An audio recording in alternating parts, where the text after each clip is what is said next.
Hello there, you're watching The Pulse on the JoyNews channel. Coming up this afternoon, the Ghana Private Road Transport Union says it has no intentions of reducing transport fares in spite of the decline in the fuel prices at the pumps. And approve e-levy and that they said, and if they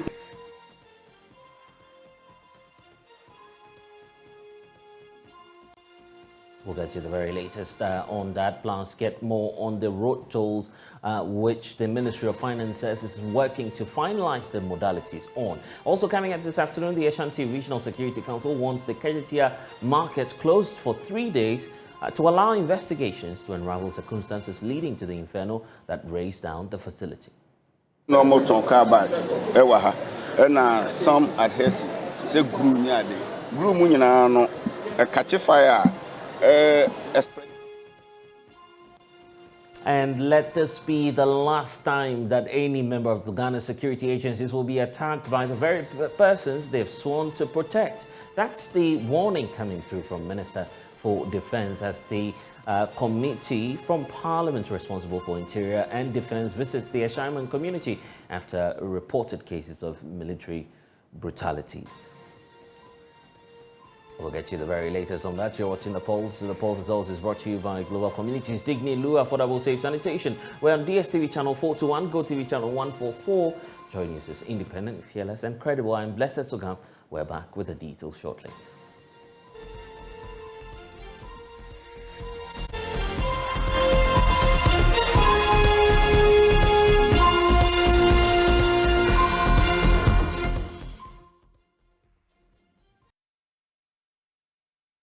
And this afternoon, let's talk about transport fares because the Ghana Private Road Transport Union, GPRTU, says it has no intentions of reducing transport fares in spite of the decline in fuel prices at the pumps. Already between 3% to some 5% of reduction is being experienced at the pumps after fuel prices slapped on the world market. It's beginning to have an effect on the Ghanaian market.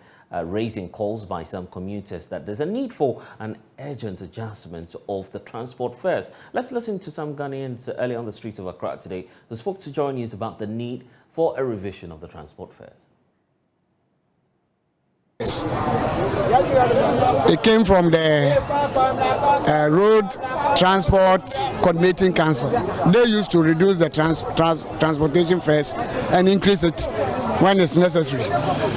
But the other time when the decline came, when they said we should reduce the lorry fares and everything should be reduced, it was only transportation which gone down. All the other spare parts, water, pure water, everything was food, everything in standstill. You see, some 6 months ago, I used to buy this tie that I'm using at the Manka. 180 cedis, maximum 220. Last week I went and buy one. It was 450 cedis. But you know that still things are also hard. Like first of all, they said if the fuel price come down, they would deduct it for us. But still now we know that still the fuel is coming down. But I want to ask, if you said we will reduce the lorry fare, it would affect us. The reason why I'm saying that is that the government said if things go down, everything will be down. Plantain will be down, egg will be down, yogurt, everything will be down.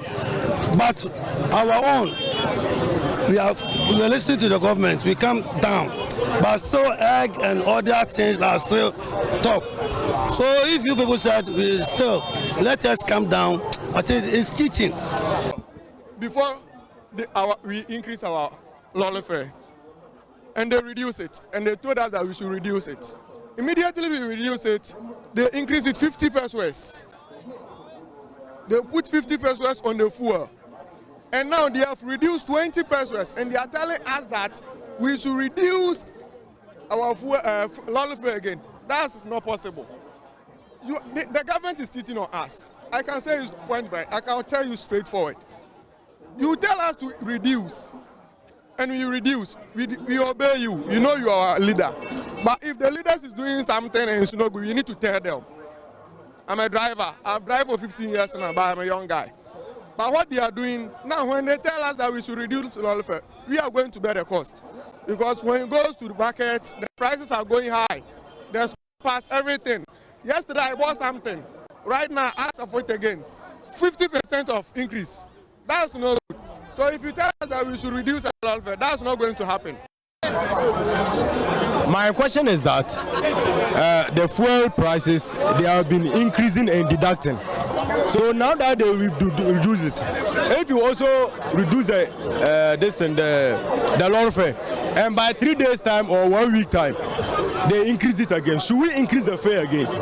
We can't do that. So we can't be doing that. We can't be increasing and depreciating, increasing. You can't be doing that. You understand? If that's been going down and down and down into a certain level, we have to also decrease the fare.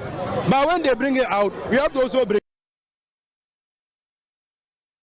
Well, so there's some drivers on the streets of Accra. Can I hear from commuters make the case for a reduction in the transport fares? Starting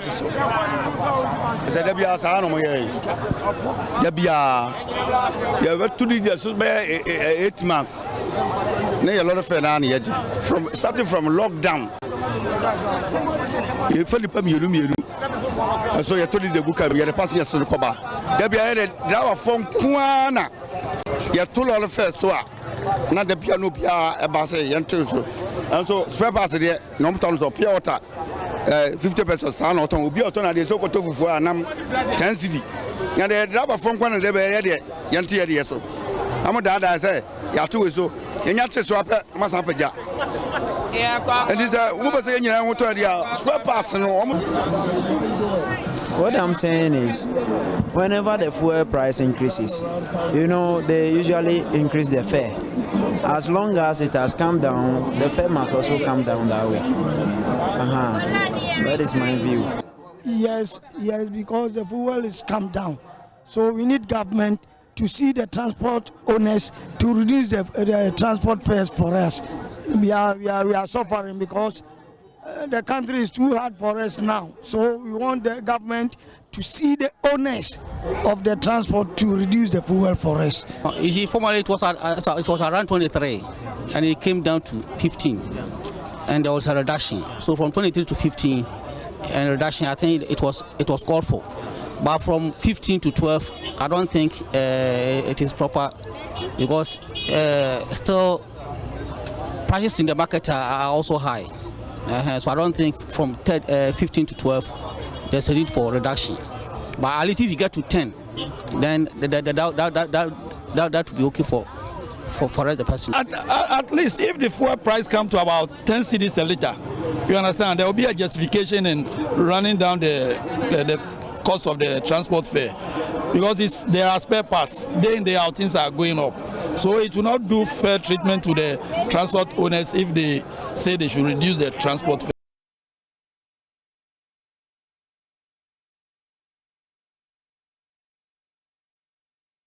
Well, so some commuters there. I want to bring in now Samuel Amwa, who's, of course, a member of the National Communications Team for the GPRTU. Thank you, Sami, for your time here on the Pulse. Isaac Ofieje is data analyst with the Joy Newsroom. Isaac, let's deal with, first of all, the consistent decline in the prices of fuel on at the pumps. What's the trajectory telling us? So if you look at fuel prices, for instance, comparing what we experienced about 4 months ago, that's November 2022, where we saw prices of both petrol and diesel all going up. So you could sell petrol for 19 cedis per liter, and then also diesel was going for 23 cedis. So if you look at the current price, which is averaging around 13 cedis per liter, then we are looking at a very significant reduction. Probably that's the reason why commuters are calling for, a reduction in transport fares, because they believe that when fuel prices were going up, GPRT also came in to make sure that they increased the transport fares to offset the kind of losses that they were experiencing. So if you're having fuel price to go down about 70%, then they also want, a reduction in transport. How about prices on the global front? How are the oil products performing on the world market as well? So the first thing we have to look at is, the crude prices. For instance, per barrel, about a year ago, was still selling around $120 per barrel. Now we are doing around, $67, dollars per barrel. And if you compare this to the last time we experienced such a very low, price of crude, it's about 3 years ago. That was November 2021. That's when we had anything close to, 67%. But currently, if you compare what we are experiencing to what we experienced last year was around $120 per barrel. Now it is $67 per barrel. So if you look at it, Ghana isn't the only country currently experiencing a drop in fuel prices. It is across board. It's being diffused everywhere. Other countries are also experiencing because we have the reduction in crude prices. And then also, the government is also explaining that the gold for oil deal is currently helping to stabilize the price of the fuel. Let's go back and look at the demands of GPRT at the time. They were making a demand for somewhere 15%, correct, in terms of increment. Just opposing that to what's happening to the fuel prices now, I mean, predictably, how much should we be looking at possibly in terms of a reduction if these road transport unions would agree that indeed we reduce the prices? So I would want to compare about 4 months ago when GPRT came in to reduce prices by 19%. If you compare that period to now, the last time there was a reduction in fuel price was around 19%. If you compare that period to what we have right now, fuel prices have actually reduced by 70%. Transport fares have been reduced by 19%. So there's this huge difference. But of course, you can also make this claim that we're not only looking at fuel price, we're looking at, spare parts and other things. We're looking at the CD, the exchange rate depreciation, inflation, so many things also affecting the drivers. But commuters also feel that, the last time you reduced your price was about 4 months ago. It was 19%. Since that time, fuel prices have dropped by 70%. So if we should do the computation, then you should give us some room of cushion. You should cushion us. You get it? Because 19% against 70%, the difference is huge, although you may talk about other factors. But we feel, or commuters feel, that if we should do the math now, they should give commuters about 15%. 15%. Okay, let's see if that's realistic. Isaac Kofi, thank you for joining us with the latest. Let's hear from Samuel Amwa. Samuel Amwa speaks for GPRTU. Thank you for joining us. So 15% reduction, is that possible now as we speak? You are talking of, you mentioned a figure. Is it how much percentage? 15. Reduction on fare or on petroleum product? Realistically speaking, 15. I want to be clear. Realistically speaking, 15. 15 reduction on transport fares. Is that not what you're saying? Yeah, precisely. At the current state, right? Okay. Yeah. Thank you very much, Kofi. What is happening right now is, we've been hearing this, that our clients are calling in that we should reduce our transport fares. The thing is, per our calculations, from the time we reduce our, transport fares by 15.3, by then the fuel price was around 16.10. That was when we reduced it by 15.3. All right. The whole thing started from when it got to 23 cities, 49 pesos.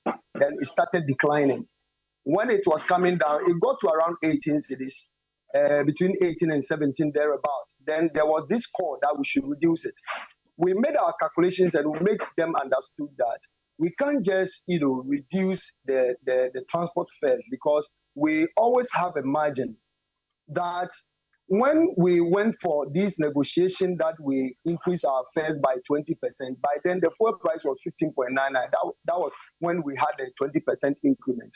Now that it was coming down from the 23.49, we were expecting that it should get to this 15.99 before we can also, think of reducing the transport fares. And lo and behold, when it got to 16.9,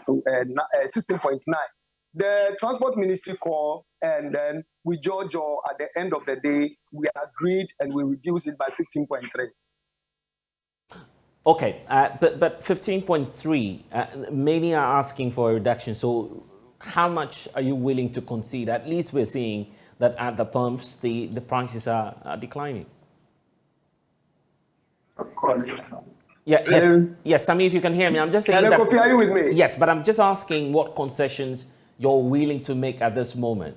Even if you won't give the 15%, how much will you give? At the moment, if we are to think of reducing our transport fares, then we want to see the fuel price coming down to around 11 cedis a litre, because that was where it was before we had our first increment. We had our first 20% increment before it went up to the 15.99 before we did another increment again. So now, if we do our calculations and per where it is now, and per other components where it is now, if we are to reduce our transport fares now, then it means that our businesses are going to collapse.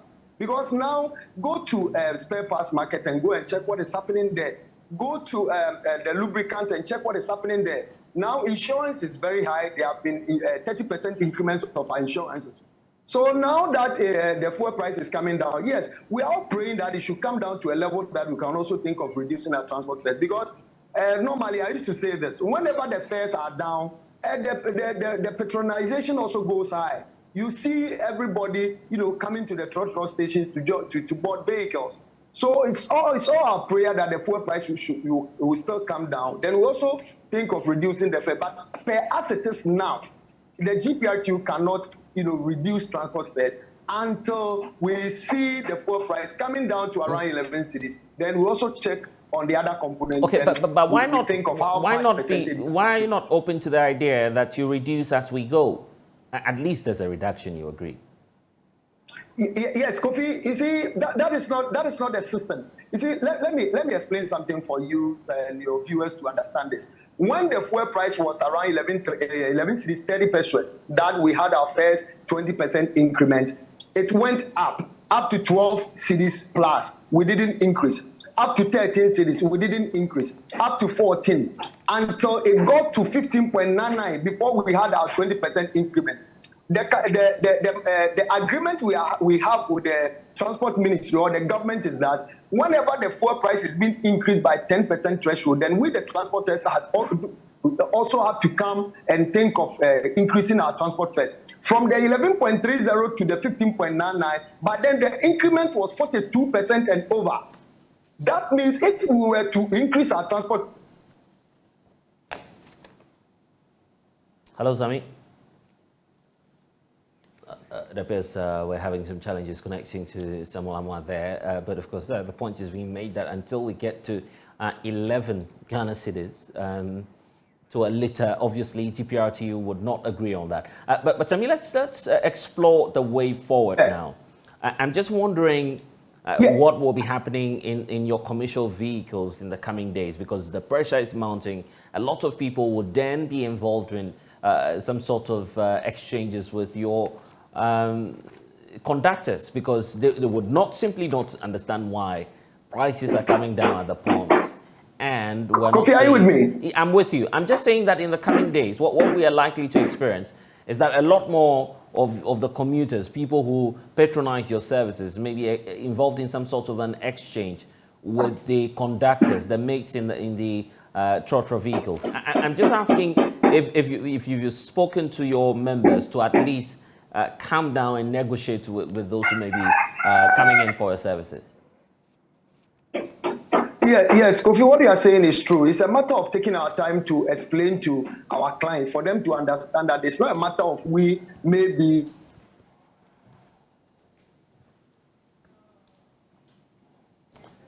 Okay. Appears we've lost Samuel Amwa there. We'll definitely reconnect with him later on as the conversation progresses. But still on roads and transport, the Finance Ministry is giving an indication that they are yet to come to the final modality regarding issues on road tolls. Of course, there was widespread and public backlash when an internal memo was leaked on social media indicating that the Finance Ministry was making arrangements to bring back the revenue measure. The government collapsed and instead brought in its stead the electronic transactions levy. We can now listen to Deputy Roads and Highways Minister Stephen Jalala, who was on the probe last weekend, indicating why possibly this road toll is being reintroduced. When the e-levy came in, the government decided that the road tolls were going to be scrapped. Okay, so but even before that particular budget was approved, there was chaos on all our tolling booths. So my boss thought it wise that there was no need for a life to be lost before this happened. And we knew that the good Parliament was going to, give us the approval. So he wrote that it should be suspended.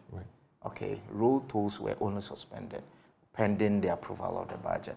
Yes, we used to get around 78 million per year, and that's a lot of money and can do something. But then in the e-levy was a component of a chunk of money. If we had approved e-levy at that, they said, and if the e-levy had worked the way it was conceived, I'm sure that we will not be talking about this today. But unfortunately, the e-levy failed us. It didn't work out the way we planned it. And that is why we are not talking about it. I know that over time, decision makers, the cabinet, the president's cabinet will come out again. If you are to introduce road tolls, why not? If you feel that we should, but let me also say that road tolls in Ghana was the least in the sub-region. You paid in terms of how much we paid. Okay. We paid 50 pesos. Meanwhile, they said, you pay 50 pesos, but you want to have quality roads like we see in the advanced countries. It's very difficult.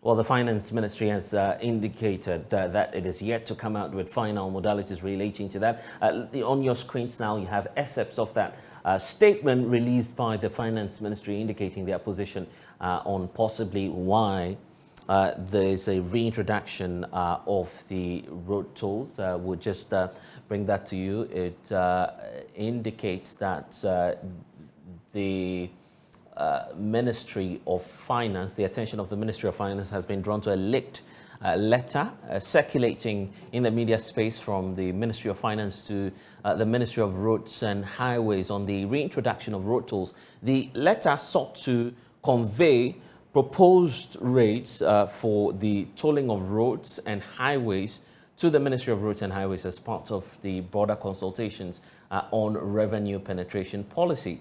Now, similarly, government is in consultation with other relevant stakeholders, and their inputs will be considered before the final implementation of the modalities on the road toll. Now, the reintroduction of the road toll is a fiscal policy measure that is captured in the 2023 budget statement and economic policy to support the revenue generation of government. And the ministry is indicating that they are entreating the media to be circumspecting their reportage on the leaked letter and also rates included in the letter are only proposals subject to the consultations and approvals at appropriate levels. Now, as a ministry, our doors are open to the general public, and we call on all stakeholders, especially the media, to engage us on issues relating to policies coming from the ministry. So that's the indication we're getting from the Finance Ministry on this. The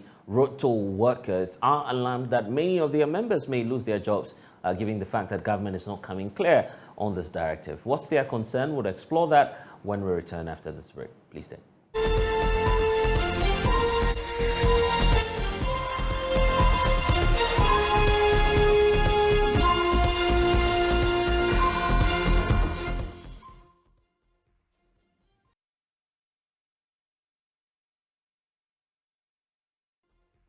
And you're welcome back to the Pulse. Let's go back to our earlier story indicating what it is that the Finance Ministry has been saying about the reintroduction of road tolls. A statement released a couple of hours ago today indicates that the final modalities are being worked out on this. And I was just indicating earlier that the attention of the Ministry of Finance has been drawn to that leaked letter we've seen on social media indicating that the Finance Ministry and the Roads and Highways Ministry will reintroduce road tolls. Now, the letter sought to convey proposed rates for the tolling of roads and highways to the Ministry of Roads and Highways as part of a broader consultation on the revenue generation policy. Now, similarly, government is indicating that it is consulting with other relevant stakeholders and inputs will be considered before the final implementation on the modalities at the road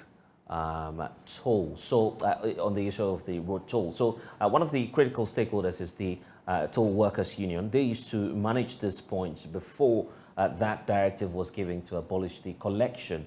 Joining me now is one of the, actually two of the leading figures of that group, Edward Duncan and Henry Dogwe. Henry Dogwe used to be the chairperson of the group until, of course, the unfortunate incident. And Edward Duncan has been constant on our show, making a case for a reintroduction because many of you, Edward, as you indicated to us the other time, many of your members had lost their jobs as a result of this. When you heard about the reintroduction, what came to mind? Well, first of all, thank you for the opportunity again. And also to take the opportunity to say hello to all the toll workers of Ghana. As we have already said, we always say that we believe that the government decision to close down tolls was a wrong one. And so when we heard or we saw this letter in the media space, we thought that finally the government had listened to what we have already said, always been saying that there was no point in closing down tolls. Indeed, the reasons which the government gave for which they wanted to close toll, we proposed in our, what's it called, excuse me, proposed in our petition that we sent to them that you could solve all these problems without closing down the tolls and rendering about 800 of your citizens jobless. Right. So, for instance, when you said pollution, we said you could solve the issue of pollution. And when you said that traffic situation, yes, we also proposed that you can open the toll gates, you can add a number of toll gates so that the traffic situation will ease. So we are happy that finally the government has seen reason in what we have said all this while, and then they are reintroducing the tolls. Okay, Henry, the issue about consultation, because the Finance Ministry is indicating clearly to us that they are yet to finalize the modalities, but consultations are underway. Have you been called? I don't know, either of you. Have you been called just to find out if you're ready, your members are ready to return to these tolling centers? What's the situation? Have you been reached out to? No, we've not been reached out. But since the news came into the media, we actually consulted some people to engage. Right. So since yesterday and today, we're going for some engagements to know how far was the plan towards the business. So some engagements have started? Yeah, we've started some engagements. Okay. We've not completed it. So right now, what we are thinking is if the toll is being reintroduced, they should just employ all the workers who were working there before the closure. Because the closure did not come from the workers. It was a government policy to close the toll so as to get the target of e-levy. Right. Yeah. So they sacrificed the toll for e-levy. So if they are bringing it back, and then we are sure that they have to actually employ all the 800 workers because we are 800 in number. That's the total number. Yes, 800. So you want all 800 back at post? Maybe if they have their jobs already, if some of them have gotten jobs, or some have traveled, or maybe some have even died, as we actually said. Right. That one is different thing.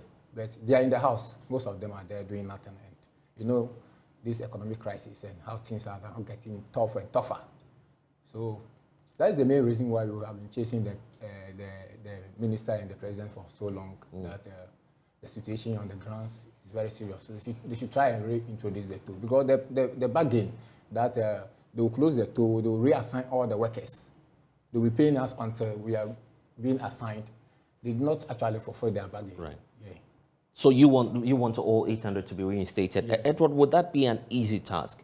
Do you have, first of all, data on all those who were working there prior to the closure of the tolling booths? And 800 of you, what if the contract has been given to a new person? What then happens? Are you certain that this will be an easy task? Well, we believe that it should because, I mean, first of all, the records of our members, we do have them. Mm-hmm. And then we believe that it should be easy. I mean, we're dealing with the government with all the powers and all the resources at its disposal. Mm-hmm. And then it is also based on a promise that was given to us. You know, you said you're going to close the tolls, but you're going to reassign us. So we believe that you have all the resources, you know where and all the resources that you have to reassign us. So let's say, for instance, I mean, we've waited for all this while, about 17 months, you've not reassigned us. Mm-hmm. Now you've changed your policy direction. Okay, you're bringing back the tolls. So naturally, one would expect that since you're bringing back the toll, where we were before, but through no fault of ours, you decided to close it. Now you've changed your mind. So if you're bringing it back, ideally, you should bring all of us. Yeah, but I'm asking the question, and of course, Chairman made the point that there are 800 of you. You want everyone back. But what if the contract is given to someone else? Because some of the tolling booths, as you were indicating to us earlier, were managed by a private facility on behalf of government. So if that circumstance changes, you may not be guaranteed jobs. The thing is, the toll collection was abolished. It was actually abolished. But through our engagements, if like we didn't put in inputs, it will not come back again. Most Ghanaians and the journalists, I mean, especially the journalists, they did best. They did very good for us. And before this job is coming back. So why is it that if the people who work for the work will come back and then you neglect them and go and take another? Yeah, but it can happen. And that's why I'm asking the question. And when it happens like that, it means we are not in normal this thing. Actually, I don't know how to put it. It means the system is not working. Because we are Ghanaians and you are working, you didn't do anything by the whole government-owned policy. I'll give you a different job so as you close this one. The government didn't give you any job. And you actually went to him that he should consider his decision to bring back the job because you are home doing nothing. And the job is brought back.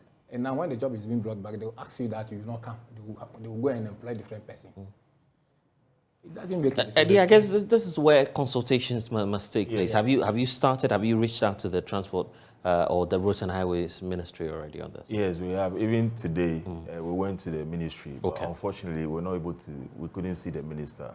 We went to Parliament as well to meet some of the parliamentarians. We did see some of them, but not the key members that we wanted to see. So that's it. But as Chairman was making a point, I mean, it all depends on the government. And how sensitive the government will be to and how they want to fulfill their promise to us. So the facility, which is a toll facility, is for the government. So say the government, you want to give it to a private contractor, all you tell them is that, okay, I'll give you this facility to manage, but I have my workers. I have made a promise on them that I'm going to find them jobs. I have not been able to find a job. So as I'm giving you this contract, I'll give you workers to work with. After all, we're already trained, we have experience.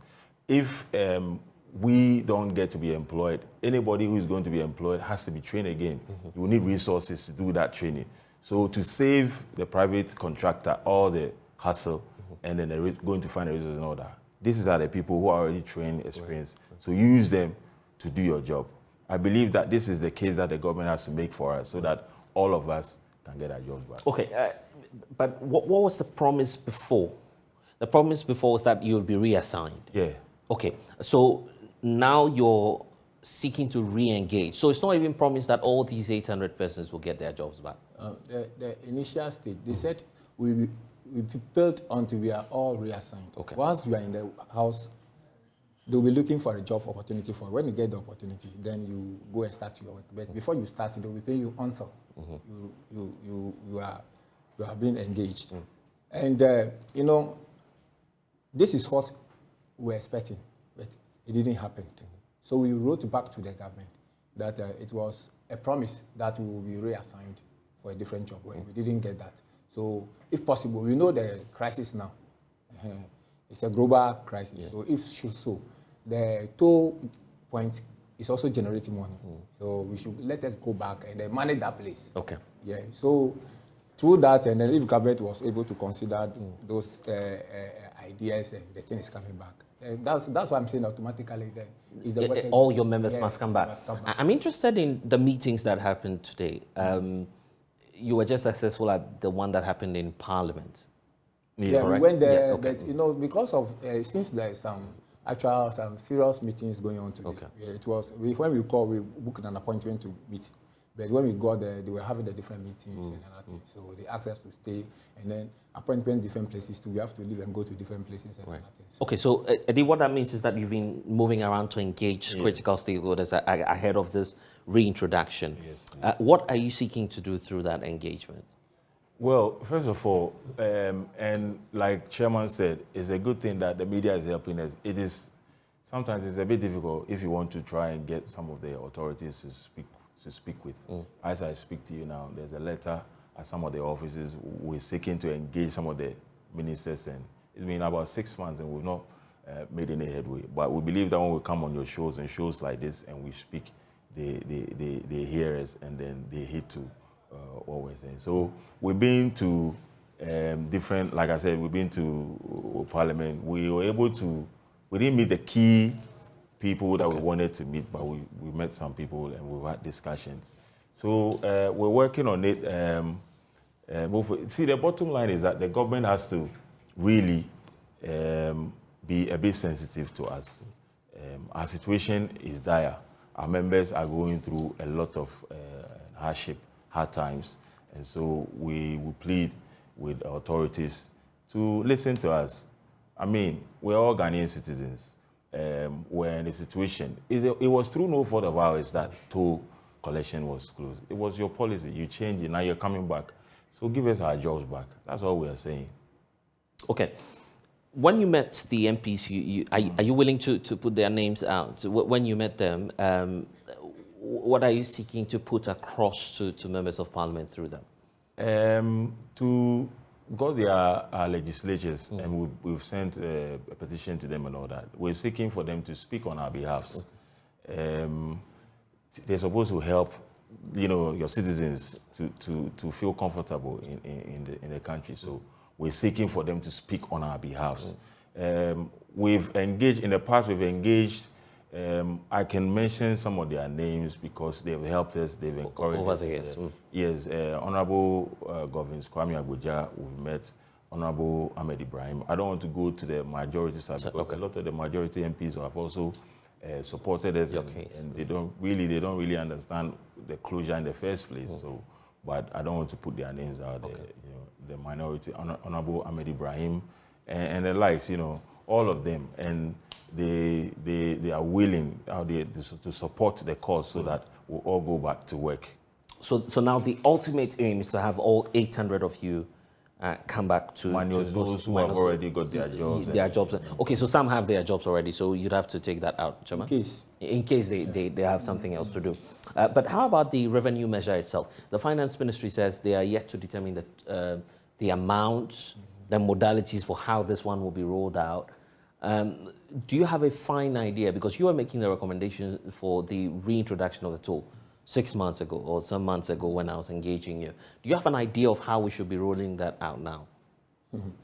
Actually, this thing is somehow dicey. Okay. Because the toll operation for about 13 to 14 years now, there has not been any increments in it. Since 2010, that those increments came. 1 cedi, 50 pesos and other things. So it should be, they should adjust the price. It should go up? It should go up. Because 13 years ago, 1 cedi is not the same as 1 cedi today. But the actual price, unless it goes to Parliament. But the one we saw on the social media, I suggest that price is somehow too high? It's too low.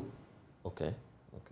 Too low. Because when you compare the toll gate in Ghana, especially, I don't have a problem with the saloon cars and the 4x4. The trucks, the tipper trucks and the trucks, the trailers, they are the major cause of the road damage to the roads.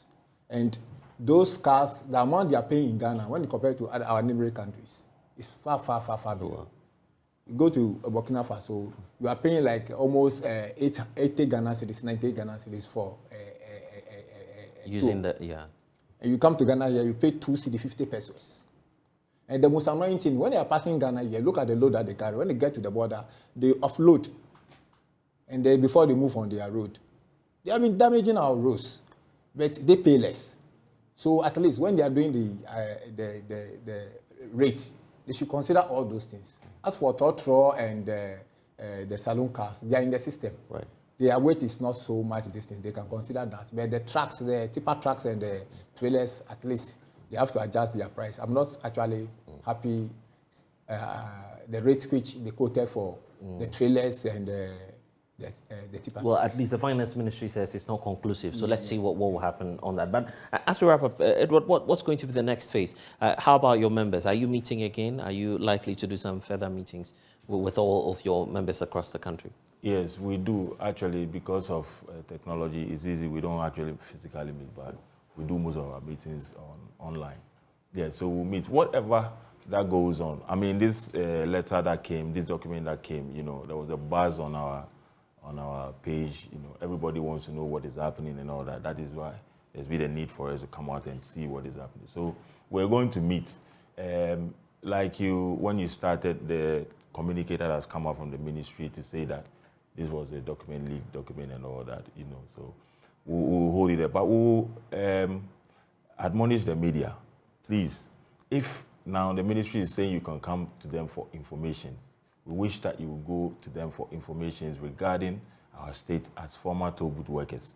What is our state? Because it feels like some of the ministries, when you get there, you can't make any headway. You try to engage some of the authorities, but sometimes there's a little, you know... It's challenging meeting them. Yes. So you've been trying to meet officials of the Roads and Highways Ministry for the past... For now, I can say for about 6 months. For the past 6 months, you've not been able to meet meet the minister. We've asked for audience with the Honorable Minister, but it's not forthcoming. Most of the time you get there, he's not around. Sometimes you get there, he's busy in meetings. Before you know, he has left the office and all that. So that is, we try the finance ministry and all that. It's not been easy. So yeah, please, media people, you can take this up for us, please, and find out what is happening with us, the workers. Well, and probably I should give the final words to you, Chairman. Obviously, you'd want to speak to those in authority. The TV is a powerful tool as well to send your message across. So if the roads minister is watching, what's your you want Edward to do that on your behalf? What would be that message to those in authority? All right. The thing is that I want them to understand that we are not fighting anybody. We are not fighting the system. Ours is just survival. How do we survive? How do we take care of our families? How do you take care of our dependents? Most of our members are in dire conditions. Some of them are, we've said this countless number of times, marriages are broken, a lot of hardship that we are going through. So we plead with them, please, you're bringing back the toll. You're seeing reason in what we said from the beginning. You're bringing back the tolls. So we plead, make sure that we'll all go back to work. I mean, there are other conversations that we could have regarding issues that have to do with automation and all that. You know, we can have that on another day. But all we're saying is that there is automation that can require the service of, let's say, 50 people. There are different categories of automation. Some can require the service of 50 people. The same automation system can require maybe the service of 20 or 5. So as a government, with your high unemployment level, if you're going in for an automation, you know, ideally, you shouldn't choose the one that will take only 5 people. Go in for the one that can take 50 people so that you can employ all of us and reduce your unemployment level in the country. And of course, that's Edward Duncan and also Henry Dogwe. They are leading members of the Road Toll Workers Union. We are still awaiting some finality on this from the Ministry of Finance. But let's take you to the Ashanti region now, because fire raised down the KJTR market yesterday. Well, today, the Regional Security Council is making a case for the place to be shut down for at least 3 days to allow investigations. The Ashanti Regional Minister, Simon Osei-Mensah, has been giving some updates on that. The number of emergency exit points in Okran, to me, it's a kakra. We will look at all those ones. There are no contractor and consultants in that phase 2. No, never be a person. So my baby, taking so many of them into consideration, like you can say you solve the problem of traffic congestion. You know, my atias here the ground phone in your terminal and a congestion traders and pavements. So near the minimum say you know. You need to shop. One more time, be unable dear banchi by rare nam near the Nina, woman and ton shops not on tabletop. The consultant has agreed. Woman use the first floor in a traditional market. The yes, I can view a Friday night this year. Say, yeah, drinks, very effective drinks around the market. The fees too, no, or more drinks around the whole market. So flood and I experience in Hano, experience it. Yasan catch rooms at this time, it should be designed, say, every market should have separate meter. And also, my dear, they are going to do that. Said, Yaka, ABS, and the consultants, and also coffees to hope you help you. Do we have adequate emergency exits? Send your bay fire be an to rent NBC. Nipan bibribinya baby ombidwane afa be fin soon the think say the design changes na be mu no let's pray say betimi implementing exactly as all of us have agreed about problem no ba say nipan bibribinya baby adwane afa not like what happened here na say nye fire for na very fast wo use wo rope no at the time nipa bibri fast wa ebia Kasamo Ebetier no, Nyasam Papa, Kebeye worse than this one. There's no more car bag, Ewaha, and some adhesive, say grew near the grew munina, a catch a fire, spread very fast, and ni burning and no ship. Many fire officer, but the little I've learned from fire for Nese, and yet, Ibia ni doom jebia. The evening fire for no bahana beginning, every woman in crash a car bad never ha. One year lucky cry initially, no, I don't be doom no first, then you're very effective. One more the CO2 in the doom, one more the soon the doom. Well, they have one more the foam in the doom, but all depends on the type of fire. Now, woman home. And you try, you know, banner will be crying to me and can't them say, aha, car bad never ha. One way initially cry, no, don't be doing any.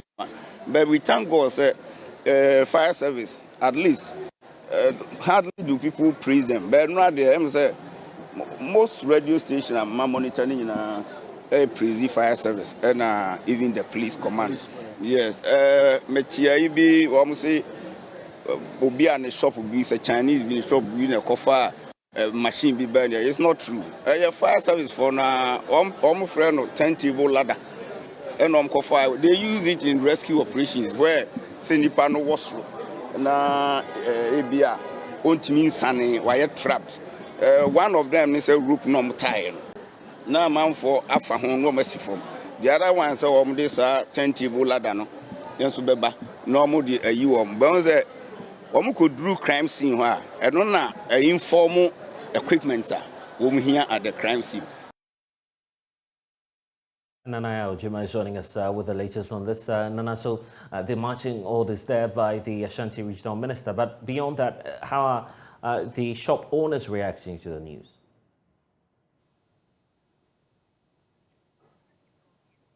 Nana, you'd have to unmute so we can hear the point you're making.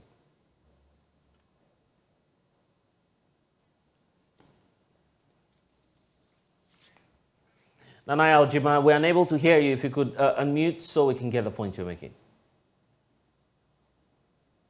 So you asked a question. It's very difficult for me to hear. Can you please repeat your question? Yes. So the minister there indicating that he would want the shops closed down for at least 3 days and from now to allow investigations. How are the shop owners reacting to that? So after the minister's visit, the managers of the market went into a meeting with leadership of the traders, and it was agreed that they shut the market for 3 days to assess the extent of damage done and also do further investigations into the cause of the fire and why all the fire mechanisms that have been put in place couldn't fully respond to the fire. So an agreement has been reached. This afternoon after midday, the market was opened for about 3 hours for all traders to get access to their shops those who couldn't lock up fully have been given the opportunity to secure their wares and lock them up. And they were given just 3 hours to go in and do all these things. And also, those who are affected go and salvage some of their wares. And after that, they all go home, and they've also given 3 hours every day from today till Monday to just the affected shop owners to come to the market and also continue salvaging some of their wares, and also have a conversation with the market managers and see how best they can deal with the situation on the ground at the moment. So the traders who I spoke to are divided over this directive, even though some believe that the others who were not affected should be allowed to work. There are some of the traders who also say if there have been if there are anomalies with the fire mechanisms in place, there is the need for for managers of the market and also the fire service and other agencies to come together and see how best they can solve the situation before they allow all of them inside, so that if such incidents should happen in the future, the problem that or the this damage, it wouldn't cause damage as extensive as it has done today. So traders are divided, but majority of them are for the decision that the market should be closed for some works or for some investigations to be conducted into the incidents. Okay, let's then touch on that viral video of the woman that was seen falling off one of the floors of the building. Are we clear on who the identity of this person is and what may have happened to her afterwards? So far, the identity of this woman has not been established, but from the little investigation that I have been doing since yesterday, she was saved by some policemen who were also at the scene. According to the people that I spoke to, the policemen saw her, especially when she slipped, and these men came together and were able to catch her, prevent her from falling onto the ground. Even though she sustained some injuries, the ambulance service were there to give her emergency treatment and also transport her to the hospital. So from the investigation I've been doing since yesterday, she's in stable condition and she's fine. And how are other stakeholders reacting to this news of the inferno? There's a lot of business interest in the area. Who are speaking on this matter? So the affected people or those who are hardest hit by the situation are the traders. Even if you didn't have your shop destroyed by this inferno, you have to stay home for 3 working days. And KJTR market is the biggest trade center in the Ashanti region. Arguably, it will go down as the biggest government investment in the region. So it's very, very important to many in the Ashanti region. Now, what the leadership of these traders are saying is that the market managers have a lot of questions to answer, because for about a year now, they've been paying their insurance and all other levies to them. They even for the fire mechanisms put in place, they are charged every month and they pay them. So they do not understand why all these things that they pay to these leaders or the market managers to ensure that all these things are well in place to secure their products are not done. And there's also this argument that the place do not have any insurance, that the market do not have any insurance. And this is from the fact that the fire service today confirmed to us that the place was without a fire certificate. Now, the issue is that the fire service wanted the managers to put in place certain mechanisms to ensure that all the fire mechanisms which are already existing in these markets or in this market work fully. And these directives that were given by the National Fire Service were not fully adhered to by management of the market. For this reason, the fire service refused a fire certificate, a renewal of the fire certificate for the market managers. And the market managers, due to the absence of this fire certificate, could not go ahead.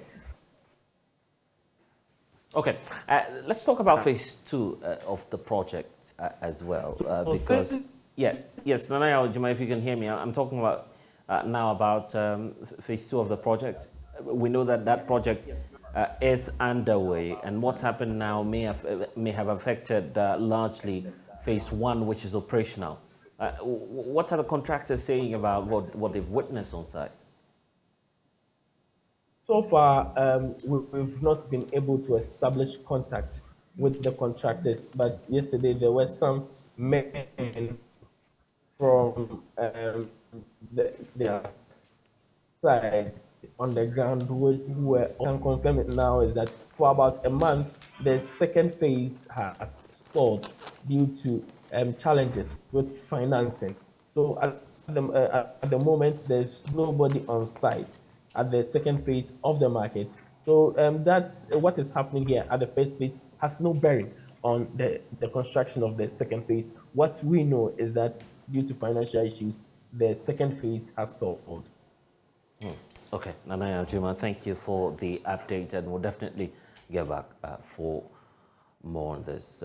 You're with us here on The Pulse. We're taking a short break. When we return, we'll take you to Ashaiman, where, of course, there's a fact-finding mission that's been to the area. We'll tell you more.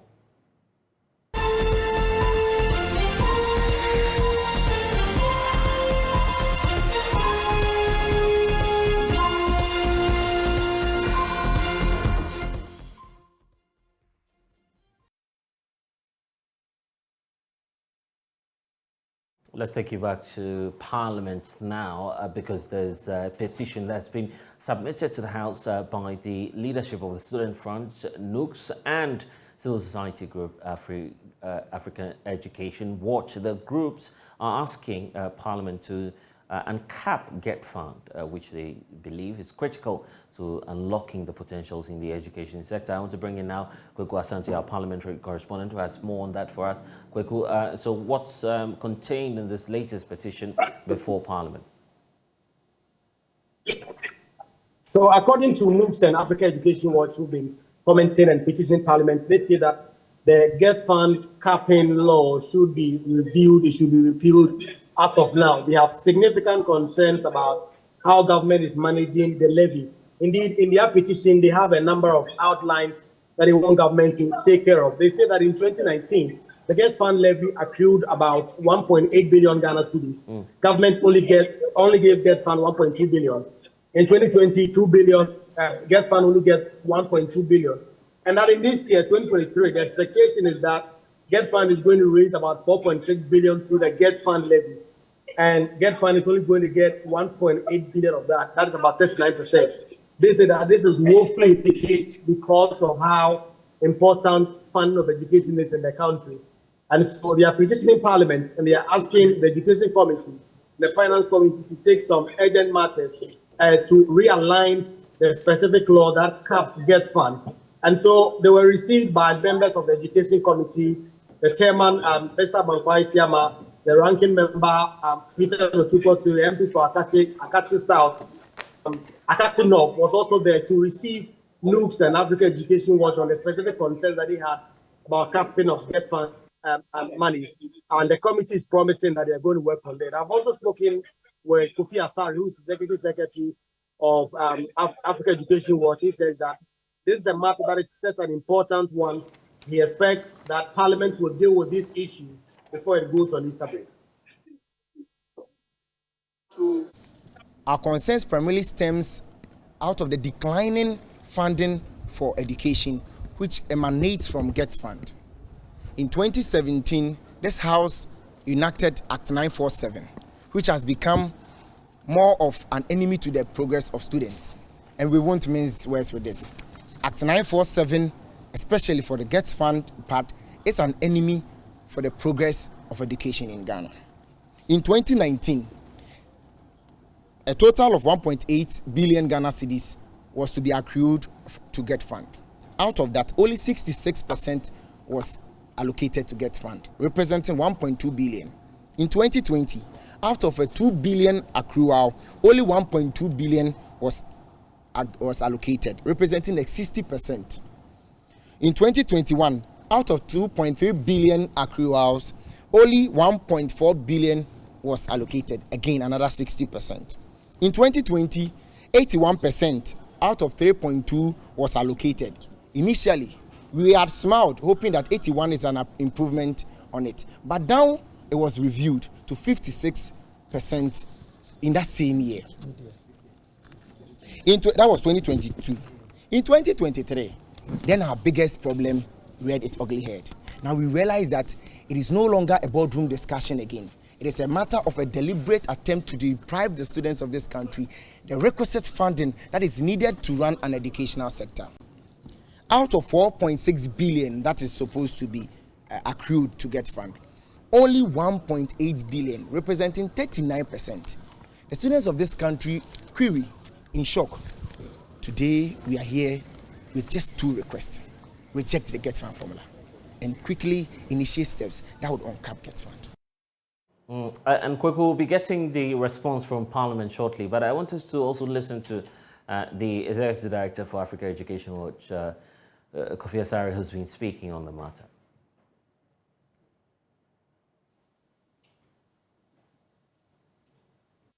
That has its own purpose. Okay, so education funds are for education. There are other earmarked funds for health, local government, and all the other sectors. So just keep education funds sacrosanct.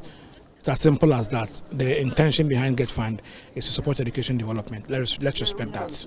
If we need other funds for other sectors, we can look at either creating new funds, or within the public financial management system, we have various funds for other sectors. Let's respect the fact that education funds are meant for education. It's as simple as that. How urgent should such a decision be taken by Parliament? How urgent is it for the sustenance of education? I mean, we hope that by Monday, the Select Committee should take a decision, because next week, one of the issues to be considered at the committee level is the Get Fund formula, which we are asking the committee to reject it. Plenary should also reject it. And so it's as immediate as, next week. Before Parliament will rise, they will consider Get Fund, and we are encouraging that they should reject the formula and insist that Get Fund is uncapped before they approve the formula. That condition is very, very important. Other than that, we will not be seeing a good story in our schools. Anytime you go to the schools and you see that there are schools under trees, children learning on the floor, and everything you see related to resource deficit, bear in mind that less than 20% of Get Fund accruals likely to hit the account this year, because the finance minister came to Parliament again on December 21 last year and brought a second capping law, which has now reduced the percentage of the Get Fund that was going to be available from 25 to only 17. People don't know about that. That bill was passed at the dawn of 21st December. And so there's a double capping now of not only Get Fund but other earmarked funds. But we are focused on Get Fund because that is education cash, and we want to see it uncapped. Okay, Kweku, so what's the response from Parliament on this?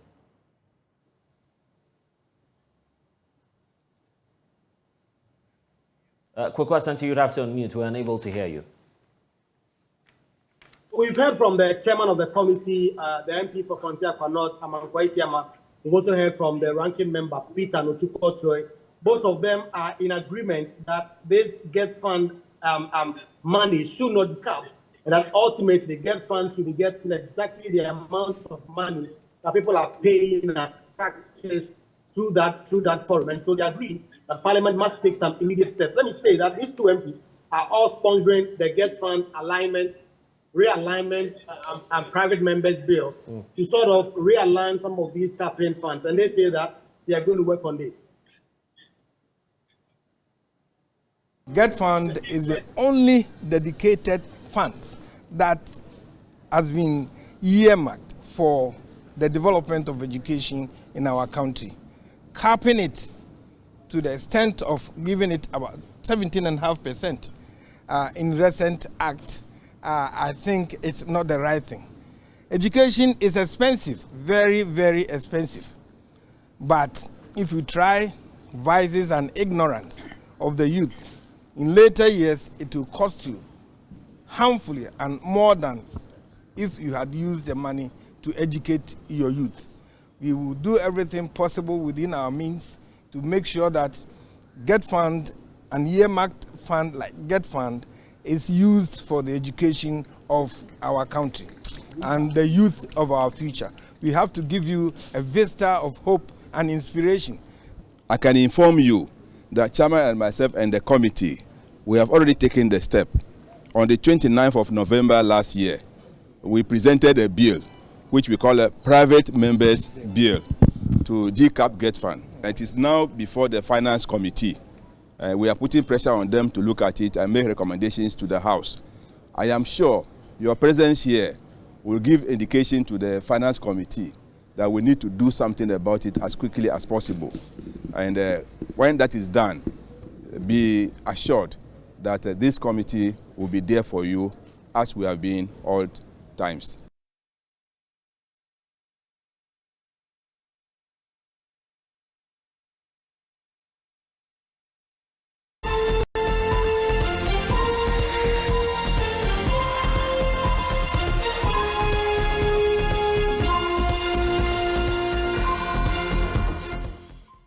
And you're welcome back. About 500,000 people are living with the glaucoma condition, prompting a fierce response from the Ophthalmology Society of Ghana, which is asking for some immediate measures to deal with the condition. Let's speak to Dr. Jifa Bella, who's joining us via Zoom now, a member of that group. They are asking for a number of measures to be taken to create awareness and also to show up the response to persons living with the condition. Thank you for your time here on the Pulse. So for those who may not be aware of the condition, just help us, educate us on that condition of glaucoma. So glaucoma, like you said, is the leading cause of irreversible blindness in the world, and it's caused by damage to the optic nerve, irreversible damage to the optic nerve at the back of the eye. The optic nerve is a connection between the eye and the brain, and that is the only reason why you can see. So in glaucoma, the optic nerve is damaged. The problem with glaucoma is that it does not have any symptoms, so it's a symptomless disease. And so unless you check for it, you do not know that you have the disease. And checking for our eyes or having routine checkups with our eyes is not one of the practices that is usually done in Ghana. So we've had quite a number of people presenting with glaucoma in the late stage of the disease. So during World Glaucoma Week, we plan to create awareness and talk about the disease and encourage people to check their eyes for glaucoma. What must one be on the lookout for in terms of the signs and symptoms? Unfortunately, there are no signs and symptoms. That is a scary part of the disease. It's called the silent thief of sight. The only way you can know you have glaucoma is when you have checked for it. Otherwise, in the later stages of the disease, when you are blind, that is the only time you know that you have glaucoma. Currently, 1 out of 5 people who are blind in Ghana is due to glaucoma. And Ghana has one of the highest prevalence of glaucoma worldwide. We are second to Barbados. And even in the sub-region, where our prevalence is ranging around 9%, Nigeria is about 5%, South Africa is about 4.5%. So there's a very high prevalence of glaucoma in Ghana. And the only way you can detect it is when you get your eye screened.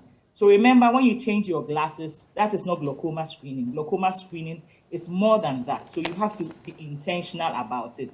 And that is why we are creating awareness about it, because it doesn't have any symptoms. Your eye will not hurt, your eye wouldn't become red, you won't feel pressure on the eye, absolutely nothing.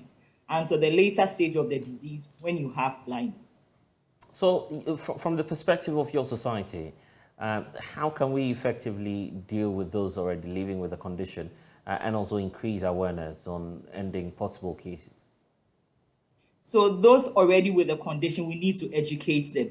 The issue is that because the damage to the nerve or the damage to the eye is irreversible, when you are on treatment, you don't see improvement with your vision. Because if the nerve is damaged, it cannot be repaired. So imagine that you've lost, say, for the sake of discussion, say 40% of your vision. The medicine, that glaucoma medicine, will preserve the 60%. will not bring back the 40%. So you have sometimes the patients getting really tired and saying, I've been using the medicine for many years, yet I don't see any improvement in vision. However, we don't expect your vision to improve. Rather, we don't want it to deteriorate. So it is important that we educate people.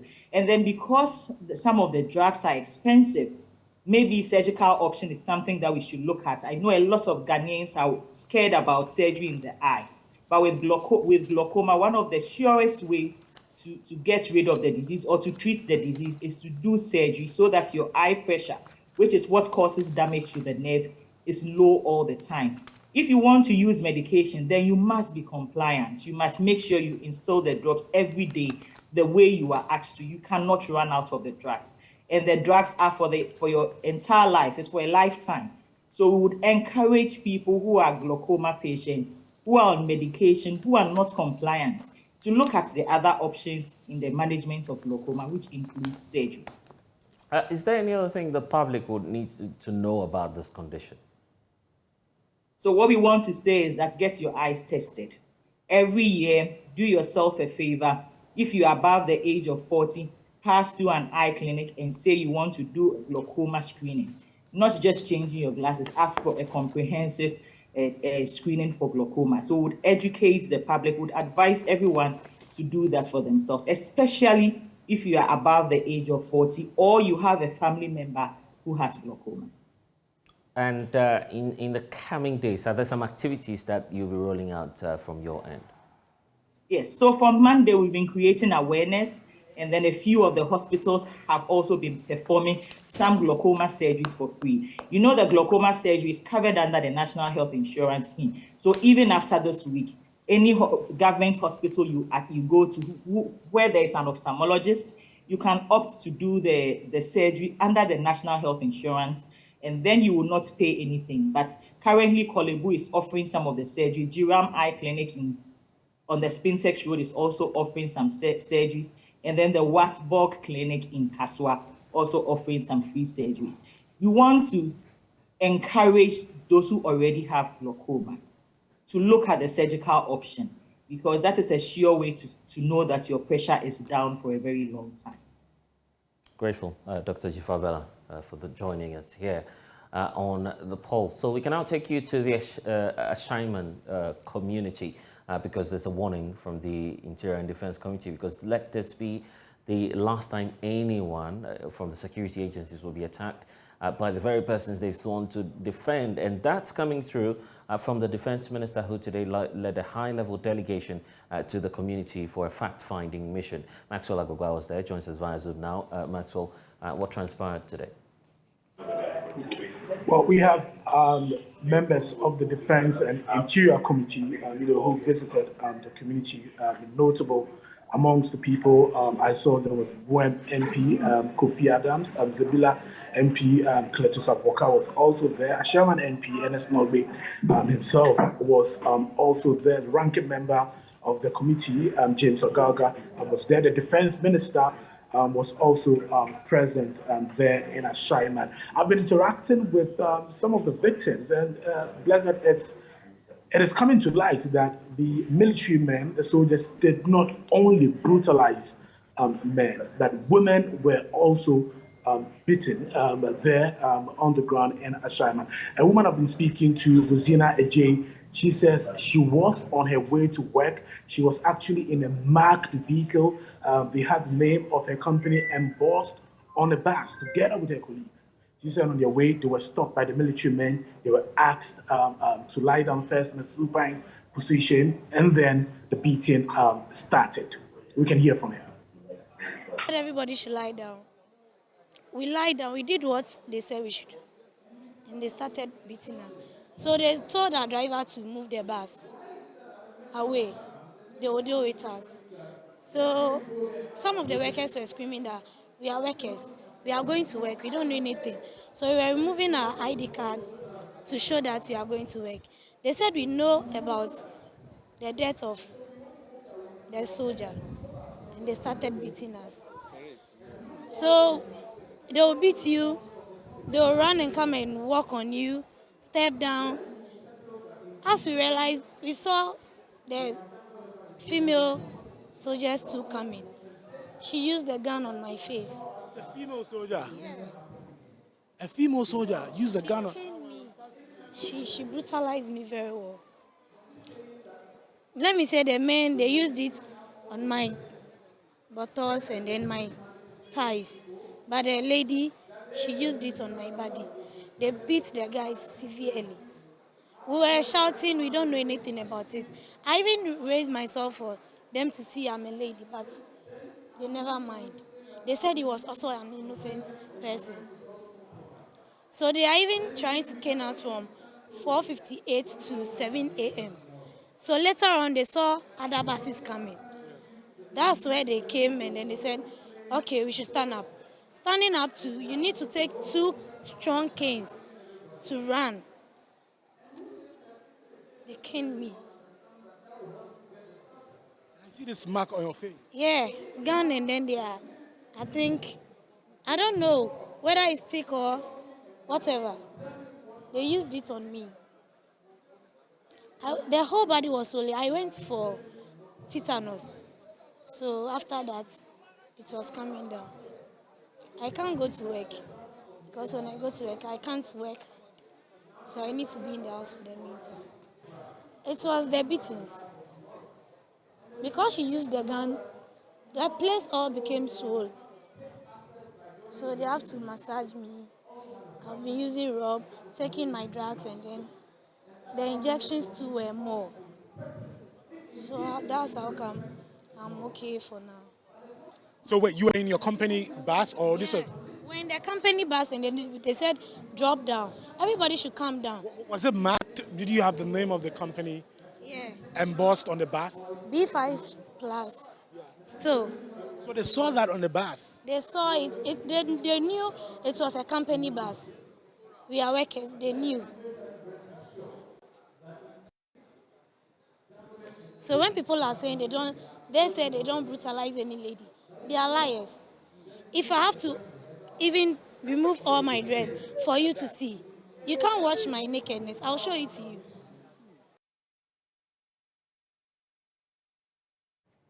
Well, actually accounts there. But Maxwell, what more has been happening? Well, I've been speaking to a doctor who treated some of the patients.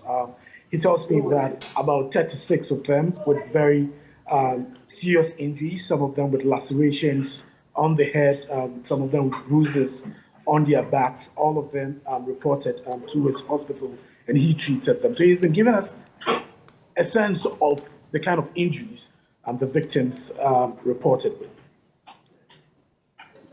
Injuries specifically, some of them came, most of them lacerations, head lacerations, laceration on the upper limbs, some of them lower limbs, some laceration on the back, some of them multiple bruises, some of them one of them got a laceration, a female, about 2 or 3 of them got a laceration on the abdomen. Yes. How serious were these injuries? They were serious. They were bleeding. One of them, they were bleeding severely. In fact, the first person who came around 4:30, he was bleeding heavily. So I started suturing. I was suturing him when the second person came. So they started coming. So I finished suturing around 10 a.m. in the morning. Yes. There were total, those who came with serious injuries, serious lacerations, there were 37 of them. Yes. And you're saying women were part of those? Yes, women. Some of them are sitting down there. You can see some of them. I suture all of them. Who were also heavily brutalized? Yes, they were also brutal. But unfortunately, one or two of them, first batch released them to go to hospital, and they came and met the second batch. They were also beaten. Yes, before they came to the hospital.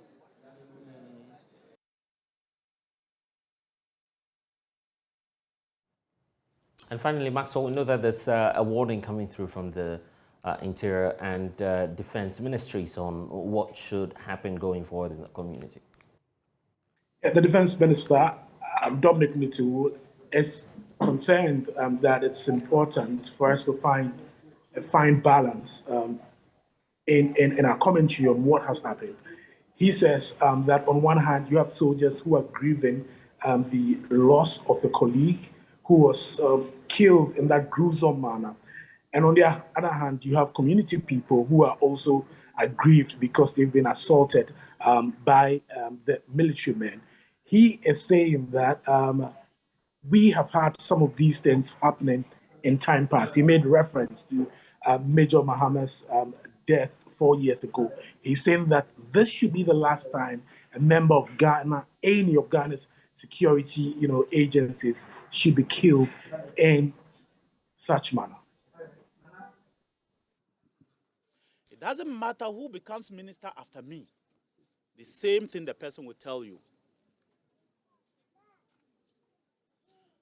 And I appeal to the young people of Achaman that you share boundaries with 1BN.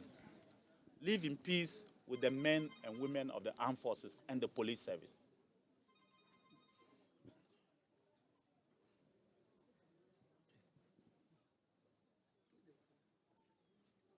They should be your best of friends. I want to thank the police and the intelligence agencies for the swift action in arresting suspects in this particular matter. It's welcome news that brought some relief to a lot of us. And I hope that our law courts will not say that justice is delayed.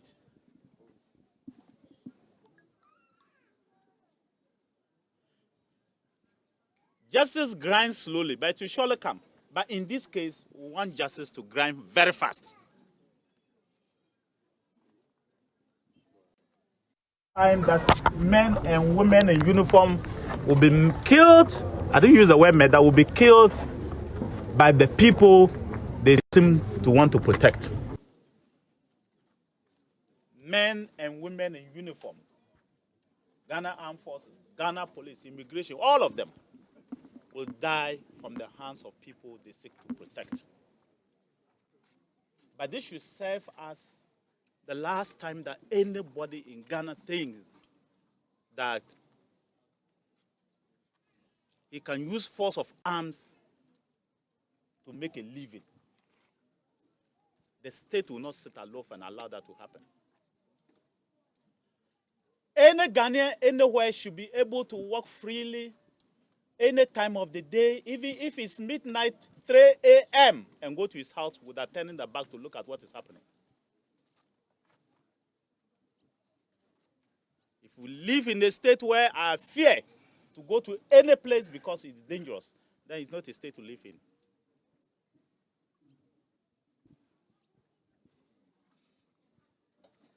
We'll use this Ashama incident to take steps to address some happenings in this country. And like I said, the action that was taken, we'll address it at the appropriate time. Let's now focus on politics because one of the forerunners in the presidential primaries of the opposition NDC, Dr. Kwabena Dufo, is asking delegates to choose someone with an economic expertise to deal with the prevailing challenges confronting the country. My colleague Samuel Mbura was at that campaign tour interaction and comes through with this report. Dr. Dufo is worried that the economic situation in the country is worsening each day, casting doom for the future generations with the ballooning debt accumulated by this current government. He believes the time is now for someone with a finance and economics background leading from the front with a strategic focus to salvage the economy.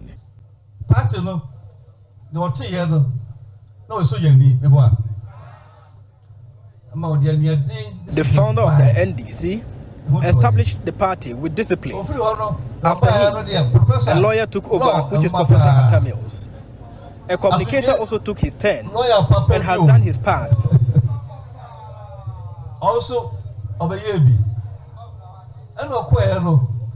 communication expert. Communication. It is now time for a person with finance background to take over the affairs of the country This is because of the mess in the economy now. We need to fix it.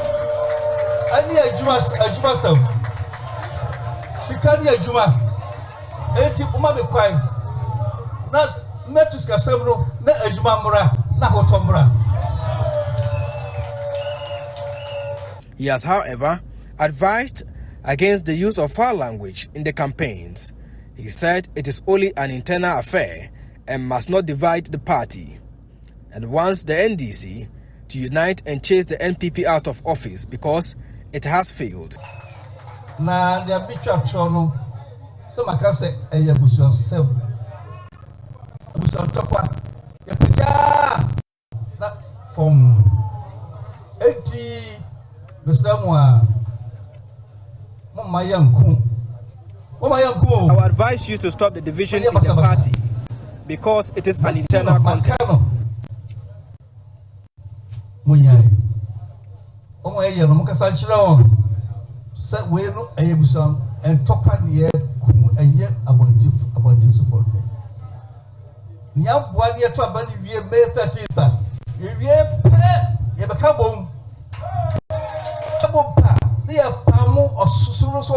We need a stronger house ahead of the 2024 general elections to be able to sack the elephant into a deep forest for destroying our livelihood. It has been distracting and has to go. The time is now, and with me as your leader, this will be easier. We need to build our economy again, and we must do that now. The campaign of Dr. Dufour is gaining grounds as delegates and party supporters in the constituencies he has visited so far pour out in their numbers to listen to his message and show their support.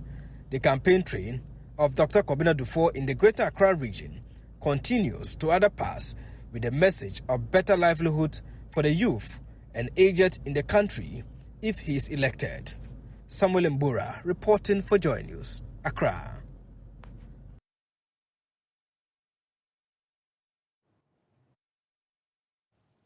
And my colleague Samuel Mbura there with a wrap of the Greater Accra Regional Tour of Dr. Dufour. But when last did you hear about the condition called tuberculosis? Of course, we're inching closer and closer to the World Day dedicated to the celebration and creation of awareness around that condition. And we're being joined in studio now by David Afre, who's, of course, the board chair for Stop TV Partnership Ghana. And it's such a pleasure to have you in studio. The last time, and I must confess that we've heard even someone talk about TB, well, I don't even recall. Maybe COVID-19 has taken over this whole show, but we're going back to it, and that's why I'm excited. For those of us who may have lost track of the condition, what's this whole tuberculosis condition? Well, tuberculosis is an airborne disease, just as COVID, like we mentioned earlier. Right. And it, of course, attacks any part of the body, but most predominantly the lungs. And this is a situation that is very prevalent in Ghana. Our prevalence survey suggests that in every 100,000 Ghanaians, you find about 200 people who are with active tuberculosis among those populations. And so in Ghana, it's expected that we will be finding about 44,000 persons. 44,000? Yes, annually. Annually. Well, that's just within a year? Yeah, within a year. Within every year, we expected to find that figure. And unfortunately, we have not been able to achieve that target of finding such numbers every year. The highest we have had so far is to find about 16,000, just a little above 1/3 of that global target, national target. And so it's a disease that is a killer disease, but it has a cure. And so it's important for us to create more and more awareness. Let me say good afternoon to my global chair or vice chair, Chief Obiefuna, and then Dr. Lucika, who is the secretary director of the Stop TV Partnership with office in Geneva. So you're talking about 44,000 cases. What may have kept us out of, focusing on the condition, trying to create more awareness? Was it the case that, well, we had an uptick in the COVID cases, a reason for which we shifted priority over the last few years? TB has been with us for so many years. Tuberculosis is even recognized at the United Nations General Assembly. Right. At a point in time around the 1990s, it was declared a global emergency, and that we needed to make sure that we take serious actions at country level to ensure that we're able to curb the situation. It is important to note at this point that in 2018, we had the United Nations high-level meeting on tuberculosis, where our own President, His Excellency Nana Addo Dankwa Akufo-Addo, was present to sign on to certain commitment and target for Ghana. And so, since, in fact, given this target, we were expecting that by 2022 ending, you would have brought in a lot of energy that is putting TB on his own political agenda to be able to drive resources towards ending TB by 2030. And so we want to call on him at this juncture to remind him that, Mr. President, you have been to the United Nations in 2018. You have had commitment on the number of cases you'll be finding, the political actions you're supposed to take before we get to 2022. You haven't done that. Right. Resources, about 3 people die every day again of tuberculosis in this country. We have not bought all the logistics that we need to have to cover the whole country for easy access to diagnosis. Sometimes there are shortages of cartridges that are used to do this diagnosis. So it is critically important for him to bring his own political assent onto the fight against tuberculosis. And if we're to reset our priorities, where should the focus go? Yeah, it is screening. We need to do screening. Okay. Once you have diagnosis, logistics, cartridges and X-ray machines that can diagnose childhood TB, diagnose adults, and you have it all over the country, and you are empowering civil society to work in collaboration with the Ghana Health Service at the district levels, you are able to curb the situation. So what we do now, even as civil society, to ensure we support the government, is to go to hard to reach communities where the peripheries of government structures cannot get to.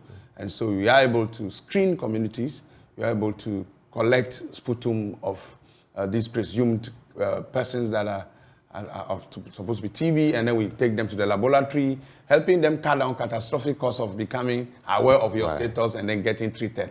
And so we need government, we need the president to come. Look, if we are talking about resources, we need a presidential action. Can the president call a business forum for TB, where we bring the oil players, the media players, and the banks and wherever, so that we all play to the country, the situation we have at hand, and the resources that are needed. Let's see how we can galvanize everybody around the table.